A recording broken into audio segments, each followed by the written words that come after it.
Kính chào quý vị các bạn. Hôm nay có lâu lắm rồi mới có dịp quay trở lại Tri Tôn, An Giang. Hôm nay thì thưa quý vị các bạn, là mình đang tranh thủ thời gian, tại vì ngày mai là chương trình Colorman sẽ quay cái chương trình quà tặng bất ngờ ở tại Châu Đốc và ở tại Long Xuyên. Và mình tìm được một cái đầu mối ở dưới đây là bạn Dũng, kênh gì con tên gì? Bạn Tuấn Dũng, kênh Nhịp Cầu Nhân Ái. Kênh tôi bạn Tuấn Dũng Nhịp Cầu Nhân Ái, mình tình cờ xem được một cái video của bạn ở trên YouTube á. Thì mình thấy có một cái nhân vật rất là hay, rất là phù hợp với show diễn cuộc đời, đó là anh Cường Khiếm Thị. Mình rất là ấn tượng với cái nón của anh á. Cái nón rồi xong anh còn gắn luôn cả cái gắn một cái micro trên đó, và anh đàn rất là hay, cái món đàn của anh rất là độc đáo. Dạ thưa quý vị các bạn, đây là bạn Tuấn Dũng Nhịp Cầu, đây là bạn Tuấn Dũng Nhịp Cầu Nhân Ái. Mình thấy rất là dễ thương luôn. Mình thấy các bạn trẻ giống như là vừa rồi mình gặp bạn Trường Giang, Thám Tử Cao. Rồi sao bây giờ mình lại gặp thêm bạn Tuấn Dũng này. Các bạn này mình rất là ngưỡng mộ vì còn trẻ mà có một cái trái tim nhân hậu, rồi đi làm những cái kênh thiện nguyện rất là tốt, đặc biệt là ở những cái khu vực đồng bằng sông Cửu Long và những cái vùng này rất là xa. Ở đây là ấp gì con? Ấp Cà Na, xã Lương An Trà. Trời ơi, nghe cái tên là biết rồi. Ấp Cà Na, xã Lương An Trà. Lương An Trà, huyện Tri Tôn. Ấp Cà Na, xã Lương An Trà, huyện Tri Tôn. Dạ. Nó xa lắm luôn. Hồi nãy là đi ở đây là rất gần với đồi Tức Dục nè, là mọi người biết nó xa cỡ nào rồi. Gần hồ Tà Pạ đúng không? Dạ. Nói chung là gần như là những cái điểm mà có những cái điểm mà xa nhất luôn ở An Giang á. Rồi bây giờ mời quý vị các bạn vào để thăm nhân vật của chúng ta nha. Và mình tin chắc rằng là đây là một cái nhân vật mà Colorman nghĩ rằng là rất phù hợp với lại show diễn cuộc đời. Cảm ơn bạn Tuấn Dũng Nhịp Cầu Nhân Ái đã đưa mình đến đây. Quý bà con của bác nào qua đăng ký kênh của bạn, ủng hộ cho bạn Tuấn Dũng Nhịp Cầu Nhân Ái nha. Ủa ở đây hả? Không phải. Dạ. YouTube hả? YouTube là YouTube. Trời, đây về ở những cái vùng này rất là xa. Đồng bằng sông Cửu Long thì có 13 tỉnh, nhưng mà đây là một trong những cái tỉnh mà mình có thể nói là giáp biên rất là xa luôn, Tri Tôn, An Giang. Hay. Ủa nhớ mình có mang mấy quà mắm muối gì kìa. Lát mang vào biếu anh luôn.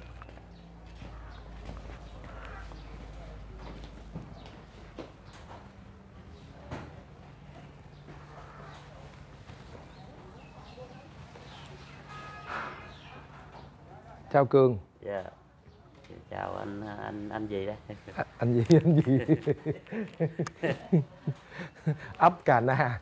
Trời, nghe cái tên ấp là không biết tìm đâu luôn. Ấp này đó, nghe hỏi người ta nói Cà Na trái bự lắm, cây Cà Na bự hay gì đó, rồi đặt tên Cà Na luôn. Ồ. Đây là xưa Cà Na là cái xứ của tràng Cà Na hả? Tại có cái cây Cà Na quá, tại hỏi mấy ông nói vậy mình biết. Ủa, hôm nay mà em không đi đàn hả? Dạ, ngày nào cũng đi trên hết. Không, ý là hôm nay em không có đi. Tại vì đi tàn là đi nhiều khi có bữa đi tới chiều mới về. Rồi nhiều khi mình đi không kịp, cho nên là ở nhà luôn bữa. Dạ. Bình thường em đi cái lộ trình em đi thì sao em? Anh thấy bữa thấy trên cái video trên cái kênh của bạn Tuấn Dũng Nhịp Cầu Nhân Ái đó, thấy em đi xa lắm mà anh thấy em đi bộ không à? Đi bộ không à. Tại vì có nghĩa là mình đi xe Honda phải không? Đi xe Honda đang tranh thủ tới tới một cái chợ nào đó xuất phát, mình là phải làm cái chợ đó trước. Cái chợ xong rồi bắt đầu cái lội dài theo đường lộ. Dạ. Mình nghe nói là em đi qua tới tận Kiên Giang luôn hả? Dạ, Kiên Giang cũng có, Cà Mau cũng có, Bạc Liêu cũng có Đồng Tháp cũng có qua luôn. Nhưng em di chuyển bằng phương tiện gì á? Nhưng tại vì mình đi đâu cũng, ví dụ như mình đi thì mình đi bằng xe không à. Xe đò. Xe đò. Đó. ví dụ như bây giờ mình đi xuất phát nếu mà mình không có tài xế mình mướn trực tiếp sẵn á, thì mình đi xe đò tới đó rồi mình mướn nhà trọ rồi mình hỏi xin số điện thoại xe Honda vòng vòng đó. Rồi đầu mình đi tới cái điểm chợ đó mình làm xong mình lội bộ lai gai trên đường lộ, chừng nào về mình mới lấy cái số điện thoại mình vừa xin đó mình điện mấy ổng xe đò mấy ổng mới lại rước mình về cái nhà trọ của mình. Rồi. Nhưng mà em đi rồi có ai đi theo giúp em không? Dạ không, đi mình không à. Năm nay em nhiêu tuổi?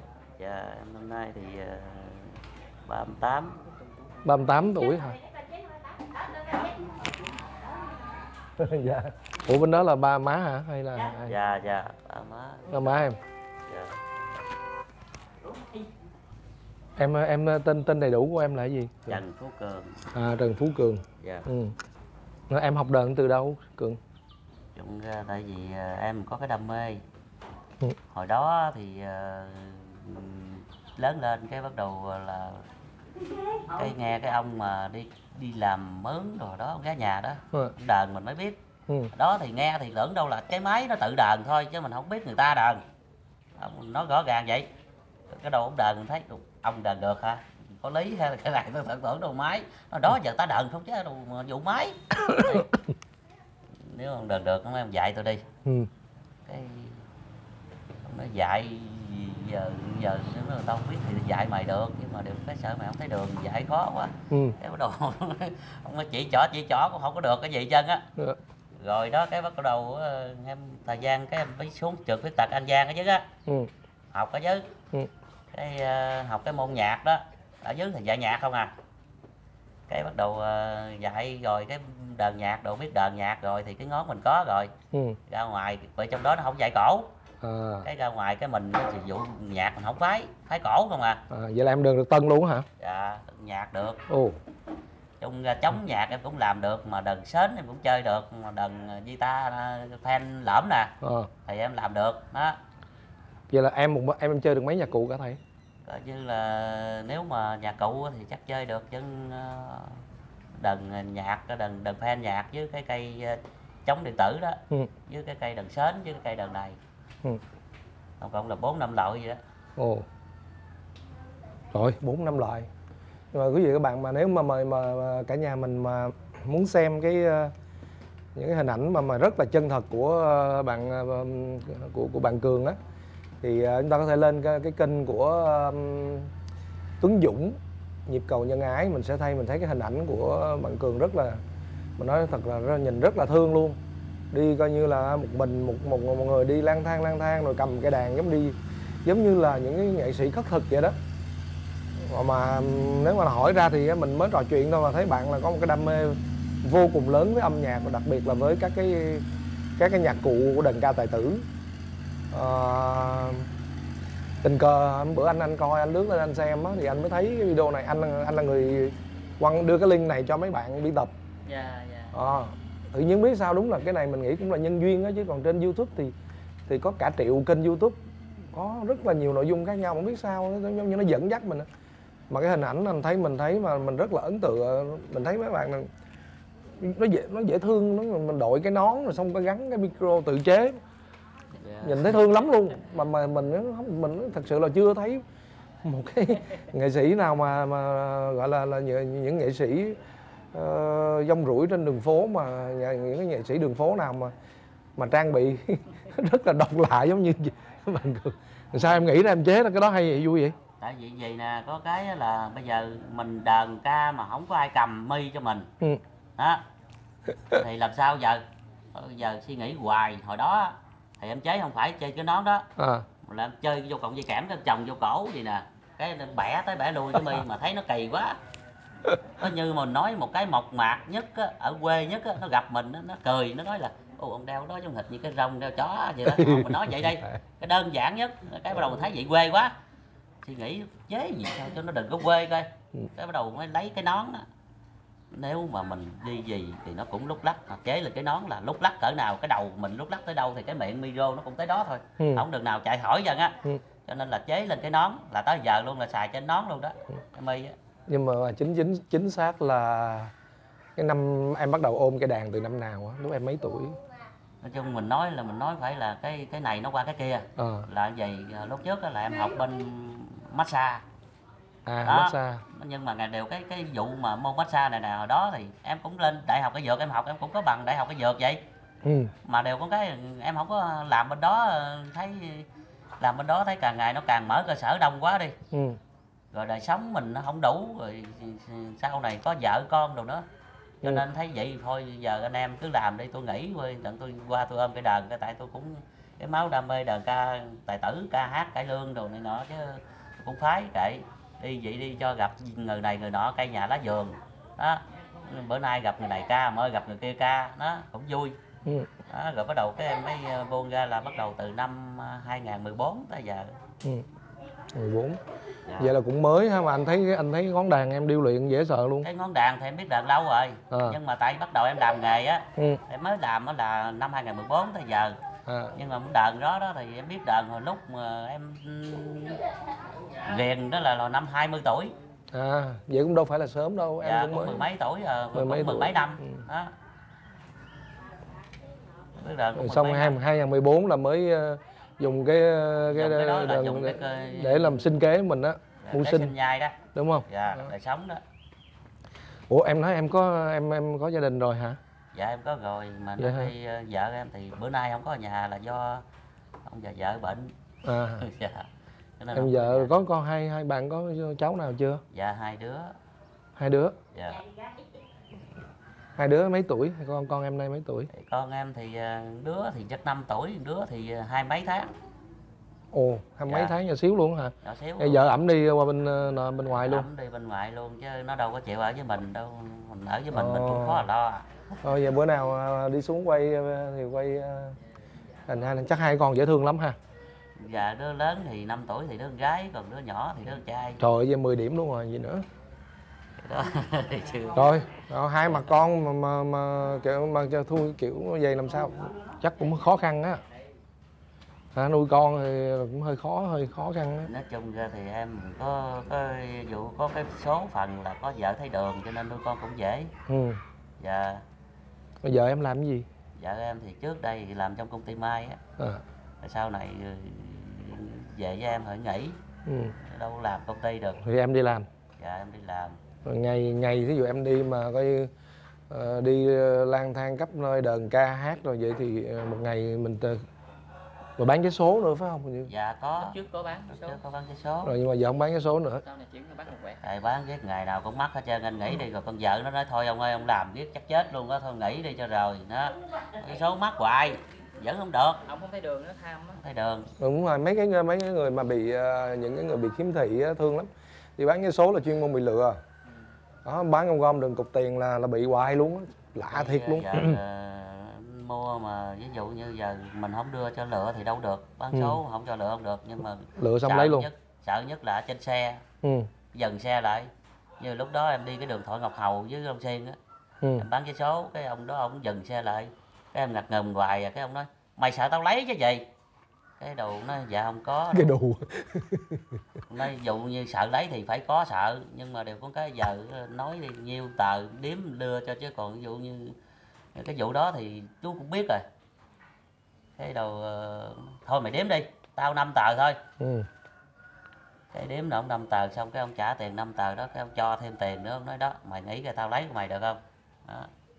Ông nói vậy đó thì cái nhiều khi có người thật người giả ở xã hội mà.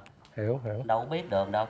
Bởi vậy cho nên nhiều khi bán cái số này cũng căng lắm, nhiều khi đặng lục trước mít lòng sau nữa. Bởi vậy cho nên không bán là chắc ăn. Mình đi bán hột quẹt với bán tâm sĩ găng hoặc là bán bằng chải đánh găng gì đó. Bán ba đó đi cho nó chắc ăn, ví dụ như mấy xì ke hút chích đồ gặp ba đó lấy nó đâu bán được cho ai. Đó. Còn nếu mà vé số đớp ngàn thì chạy đẳng, ví dụ như mình bán 10.000 lại đẳng bán 5.000 nó cũng có tiền nữa. Đúng rồi. Ngặt đời vậy đó. Là nhiều khi giữ đi chờ sổ. Chờ chiều cái gì cứ đúng được đất.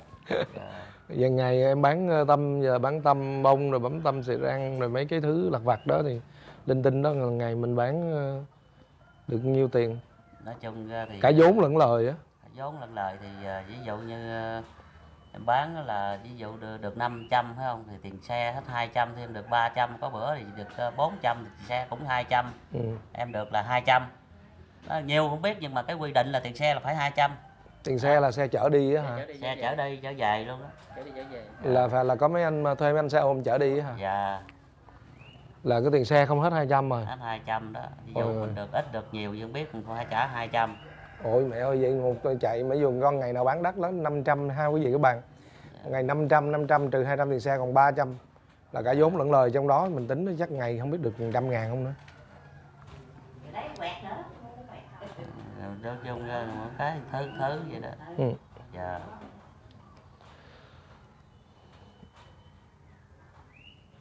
Chắc em đâu biết anh đúng không? Dạ. Chứ em thì anh thì anh biết em á. Chắc em chắc em không biết anh. Biết em chứ em hồi không biết anh, nhưng mà nghe giọng nói thì lâu bây giờ mình nghe xong rồi lâu gặp anh đấy, anh nói tên luôn nha. Rồi xong rồi mốt anh gặp em nhớ liền. Anh hỏi thì biết anh là ai không thì em mới biết. Rồi. Chứ còn ví dụ như bây giờ anh nói chuyện với em bữa nay phải không? Đúng. Nhưng mà mai mốt anh hỏi em, mặc dù em có biết anh đi nữa em cũng không có biết tên để nói là anh là ai nữa. Đó, mặc dù anh có biết, em có biết anh đi nữa vậy đó. Vậy mình nghe tiếng là mình biết rồi. Đúng rồi, đúng. Anh tên Điền. Dạ, anh Điền. Anh có cái kênh là Colorman. Dạ. Colorman anh làm rất là nhiều cái nội dung khác nhau, trong đó anh có làm một cái chương trình gọi là show diễn cuộc đời. Dạ. Là anh đi anh tìm những nhân vật mà giống như em vậy đó. Dạ. Tức là có tài năng nè, có đam mê nghệ thuật nè, đờn ca hát sướng, nhưng mà là cái điều kiện mình nó khó khăn. Dạ. Hoặc là những người thì có một số người cũng không khó khăn, quá khó khăn, nhưng mà cái đam mê của họ là họ bao nhiêu năm họ rất là giỏi, họ không có một cơ hội nào có cái chương trình riêng của họ đó, thì anh sẽ làm một cái chương trình để anh tặng. Là có nghĩa là anh sẽ tổ chức cho em một chương trình một mình em á. Dạ. Thì toàn bộ cái chương trình đó thì bà con người ta đến xem á, thì vé thì mình không có mình miễn phí, nhưng mà người ta xem xong người ta sẽ ủng hộ cho em bao nhiêu thì toàn bộ số tiền đó anh gửi cho em. Rồi cái thứ hai nữa là rất nhiều mạnh thường quân ở khắp nơi gần xa trong nước cũng như quốc tế là thường hay đồng hành với chương trình của anh đó, thì họ thấy họ thương em, họ thích em thì họ sẽ gửi tiền về họ ủng hộ cho em. Thì cũng khá đó. Anh thấy mà tập nào bèo cũng được vài chục triệu. Còn mà nếu mà mình may mắn mà mình được khán giả thương, có khi có cái tập anh giúp chú Hai Liêm đàn thao đó 120 mấy triệu. Thì cũng hy vọng là nói chung nó chắc nó cũng không có thể giúp em khá giả lên được, nhưng mà nó cũng là một cái niềm động viên cuộc sống, với lại nó cũng giúp một phần nào để mình nhẹ thở không, trang trải thêm. Thì đó, hôm nay anh trên đường anh xuống thì anh đi công tác ở Long Xuyên này, thì anh tranh thủ anh ghé qua. Thứ nhất là gọi là nói chuyện với em, thứ hai nữa là mời em tham gia cái chương trình show diễn cuộc đời sắp tới á. Em nghe chương trình em hiểu không? Ơi. Cái này em cũng nghe hơi mới nè, tại vì chưa có ai làm, mình anh làm mà. Bởi vậy cho nên em không biết. Thì anh sẽ tổ chức cái chương trình này. Tại vì đôi khi cái này em không hiểu là biểu diễn cách sao nữa. Mới nghe đây. Không sao. Nói chung là anh sẽ có người phụ trách âm nhạc á. Và sẽ bàn với em các tiết mục. Một cái chương trình như vậy là mình làm một cái sân khấu để em trên đó em biểu diễn thì khoảng chừng 1 tiếng rưỡi. Tức là khoảng 12 tiết mục. Thì 12 tiết mục là sau đó là có em, rồi anh cũng sẽ có một số khách mời nữa. Một vài ca sĩ khách mời để giao lưu chung. Tổng cộng là khoảng 1 tiếng rưỡi. Đó là em có một tiết mục gì anh ngủ. Không, tiết mục của em là chính á. Thí dụ như em đọc tấu nè. Thì có 5-6 tiết mục em đọc tấu. Rồi hoặc là em sẽ đàn, có thể song tấu hay là tam tấu gì đó. Vừa đàn vừa ca gì đó. Rồi vừa đàn vừa ca. Còn mình sẽ có khoảng chừng 3-4 tiết mục của khách mời. Để cho em lúc đó em nghỉ ngơi nè, hoặc là cho cái chương trình mình nó phong phú. Thì đó. Nhưng mà ở đây thì anh cũng chưa biết tổ chức ở đâu. Nếu mà ở tổ chức Tri Tôn thì anh nghĩ là nó ở đây hơi xa, vùng xa, với lại khán giả cũng ít. Có khi là mình sẽ Long Xuyên cũng được. Anh tổ chức Long Xuyên. Anh đang nghĩ là tổ chức Long Xuyên để đông khán giả. Thì nó gần hơn, nó gần dễ đi, còn nếu tốt trên Sài Gòn không sao? Sài Gòn thì quá xa. Nhưng Long Xuyên anh nghĩ được, tại vì nói vẫn thuộc tỉnh An Giang không? Đây mình là người con của An Giang thì mình làm ở đất An Giang là hay nhất. Nhưng mà khu vực Long Xuyên là khu vực của em sống hồi đó tới giờ. Vậy là nhiều người cũng biết em đúng không? dân đờn ca tài tử đồ đó cũng nhiều người biết em lắm. Mấy ông đờn đài truyền hình đồ đó. Ồ vậy hả? Dạ. Ủa cái nón em đâu hả? Nón em nữ đâu? Cái nón này. Nón độ của em đâu? Cái nón này không phải độ mà là nón cây nhà lá vườn. Đó, vậy đó. Gắn cái mic lên là xong đó. Gắn cái mi vô vậy đó. Đây quý vị các bạn, đây là chiếc nón huyền thoại nè. Đó. Cái mi đút vô đây. Đút vô. Cái mi thì cái này gọi là danh cầm nón mũ đó. Đó. Đút vô đó là xong, cái đội lên là ngay miệng luôn vậy nè. Ngay luôn đó. Coi như độc nhất vô nhị anh ha. Người đầu tiên chế ra cái mi này. Bởi vì không thiệt, độc nhất vô nhị luôn á. Mấy ông ở trong quán cà phê đồ mấy ông nói mấy thằng Mỹ mấy thằng Nhật đồ nó cũng gặp ông này nó sợ nữa, tại vì nó chế khi chế ngặt thèm chế nó chưa kịp chế nữa, ổng làm trước rồi. Cho anh mượn ơi, cho anh mượn cái lo này mới luôn nữa, thì nói anh là cái lo kia là ấy rồi xong là chơi lo này chứ cái lo kia. Vậy sao hát? Chút xíu nữa mình có cần yêu cầu anh hát một bàn hay đàn vậy không anh? Có chứ, có cái đó phải có đó. Ủa sao cái em đội sao mà nó không bị mà anh đội ngay dính lỗ mũi anh vậy? Sợ chứ chút nữa. Sụp xuống xíu nữa hả? Tại vì em đo là vừa cái đầu của em còn cái đầu anh bự quá. Tại vì cái còn đầu khác rồi đội lên không được. Anh đội xài xuống thôi. Dạ. Anh cameraman nó đang đội cái nón lên cường bị nhìn thấy. Còn nếu mà mình nói cái câu là ăn theo thở ở theo thời á, là cái như là bây giờ á, cái mùa Covid-19 này á, cho nên là em ca đeo khẩu trang luôn mới đọc chứ. Mấy ổng sợ luôn mà, mấy ổng nói là đeo khẩu trang. Ca đeo khẩu trang luôn hả? Ca đeo khẩu trang luôn, không mở ra. Chắc mình cầm về đi. Tại vì mấy ổng là sợ em nhất là cái vụ ca đeo khẩu trang, mấy ông trong quán á, mấy ông nói trời cái nỗi này gì dữ trời, cái đeo khẩu trang không ca vậy gì ông lột khẩu trang không ca còn lực cỡ nào nữa. Dạ, đeo khẩu trang ca luôn. Độc đáo không? Vì các bạn nói thật sự luôn á là độc nhất vô nhị đúng luôn á. Tại vì bây giờ ra công cộng rồi đi bộ ngoài đường đó nó đâu có cho mình đi không, vì vậy cho nên ca là buộc lòng phải đeo khẩu trang luôn à. Đúng rồi. Dạ. Là em vừa đàn vừa ca luôn? Vừa đàn vừa ca luôn chứ đâu. Wow. Dạ. Ủa cái con sông phía trước mặt mình là sông gì vậy ta? Kinh 8.000. Kinh hả? Ta kêu kinh 8.000. Kinh 8.000 hả? Dạ. Tại vì cái chỗ này xa quá thật sự quý bà con bác, là mình chưa bao giờ đi về đây luôn á. Mình cũng biết nó nằm ở cái khu vực nào luôn, chỉ có search trên Google thôi à. Kinh 8.000 đây là nhà anh ngay bên bờ kênh, nhà của bạn Cường ngay bên bờ kênh. Trần Phú Cường đúng không? Dạ. Phú Cường. Anh Điền nha, anh Điền đó. Dạ. Rồi thì hy vọng rằng mình sẽ coi như ngày hôm nay là mình là một cái nhân duyên đã đưa mình đến đây nhờ qua cái kênh của bạn Tuấn Dũng nhịp cầu nhân ái. Thì mình nghĩ là bạn Cường rất là phù hợp với cái chương trình show diễn cuộc đời. Đó, rất là phù hợp luôn. Tại vì mình không phải là không có cơ sở mà mình nói một cách mới nghe câu chuyện của bạn Cường mà mình bảo như vậy đâu, nhưng mà trên thực tế mình đang ngồi nghiên cứu ngâm cứu mấy cái video trước đó rồi. Cái ngón đàn của bạn rất là độc đáo, một cái giọng hát cũng rất là hay luôn. Thì bây giờ chắc là mời quý vị các bạn chúng ta cùng lắng nghe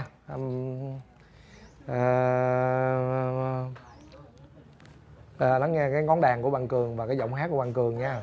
Mà chơi cả được đàn tân nữa. Đó. Rồi trong lúc chờ đợi bạn Cường thì chắc là xin đây mình giới thiệu đây là đây là cô chú là má của bạn Cường. Dạ, ba mẹ của bạn Cường đây. Nay bác nhiêu tuổi bác? Tết mấy ông gọi là 76. 76. Là chú cũng 76 luôn. Tôi là Tết này là 82. Rồi chú 82 tuổi. Còn cô là 76. Anh Cường là bị khiếm thị từ bé luôn hả? Bẩm sinh hay sao cô? 4 tuổi nó đau ban. 4 tuổi anh Cường bị đau ban. Chứ không phải bẩm sinh. Bị đau ban xong là cái hết. Cái nó hư coi như hư mắt luôn. Mắt nhắm lại luôn. Mà đi tới Cần Thơ cũng dạ. Bác sĩ đó là êm lắm mà trị cũng không hết. Mà cái năm đó là nội trong ấp tôi là 4 năm đứa. Ồ dạ. Trong đó có Cường có Cường. Rồi anh Cường là một vợ hai con nhỏ nè, rồi luôn cả ba mẹ già. Đó, còn ba mẹ thì đó quý vị các bạn thấy nè ha, bố mẹ của anh Cường, ba má của anh Cường là năm nay là 80 mấy gần 90, U90 U80. Là ảnh mần ảnh nuôi hai bác luôn. Dạ, thuốc men em gì cũng nuôi nó nuôi thôi. Dạ. Nhà hai bác còn mấy anh em? Anh Cường có mấy anh em? Cường hả? Cường là tới 7 anh em. 7 anh em, nhưng mà giờ Cường là lo chính cho hai bác. Cái kia kiên tôi rồi nó đi xa hết rồi.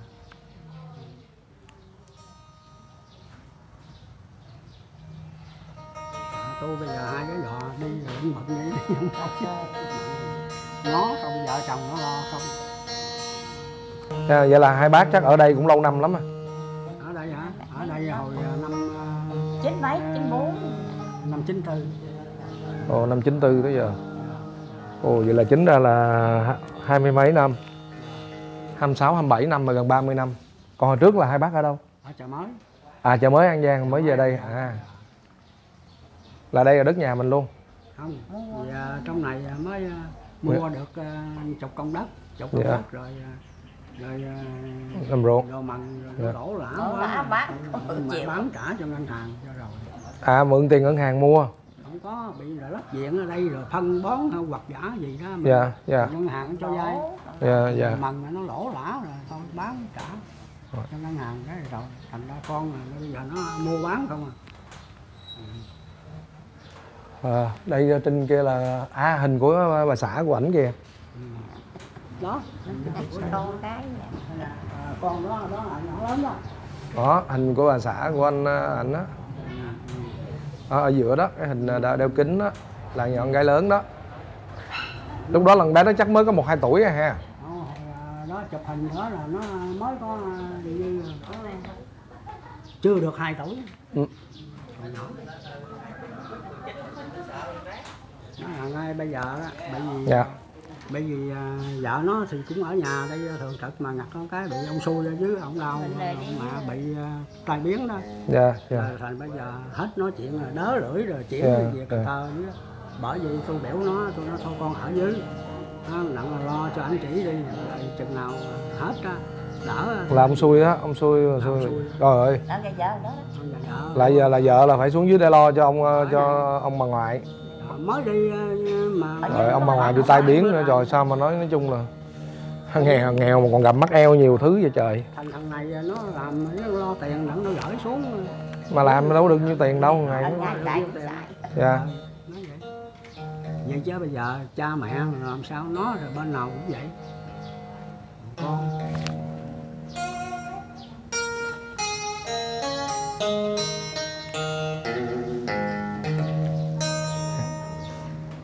rồi, kính thưa quý vị và các bạn, thì mình xin khép lại video này tại đây, vì nó cũng trong cái cuộc trò chuyện nãy giờ nó cũng hơi dài.